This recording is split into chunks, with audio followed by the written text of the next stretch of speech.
எம்ஜிஆர் ஜெயலலிதாவால் கட்டிக்காக்கப்பட்ட அதிமுகவை ஒற்றுமையால் மீட்டெடுக்க வேண்டுமென முன்னாள் முதலமைச்சர் ஓ பன்னீர்செல்வம் அழைப்பு விடுத்துள்ளார். இது தொடர்பாக அவர் வெளியிட்டுள்ள அறிக்கையில், ஒற்றை குச்சியை ஒடிப்பது சுலபம் என்றும் கத்தை குச்சியை முறிப்பது கடினம் என்றும் சுட்டிக்காட்டியுள்ளார்.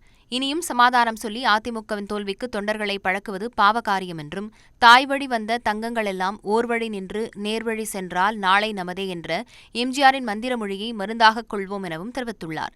நமது வெற்றியை நாளைய சரித்திரமாக்கிட மனமாட்சியும் மறந்து 1.5 கோடி தொண்டர்களும் ஒன்றுபட வேண்டும் என்றும், ஜெயலலிதா உச்சத்தில் அமர்த்தி போன கட்சியையும் அவர் ஒப்படைத்த ஆட்சியையும் ஒற்றுமையால் மீட்டெடுக்க எத்தகைய தியாகத்திற்கும் ஆயத்தமாவோம் என்றும் ஓ பன்னீர்செல்வம் தனது அறிக்கையில் குறிப்பிட்டுள்ளார்.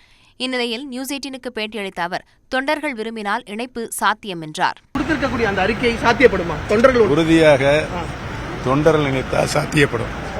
அதுக்கு என்ன ஸ்டெப்ஸ் எடுக்க போறீங்க? ஏன்னா தொண்டர்களை பார்க்கறதோ இல்ல அடுத்த கட்டமா என்ன உங்களிடம் சொல்லிவிட்டுத்தான் அடுத்த கட்டத்தை நகர்வுகள்.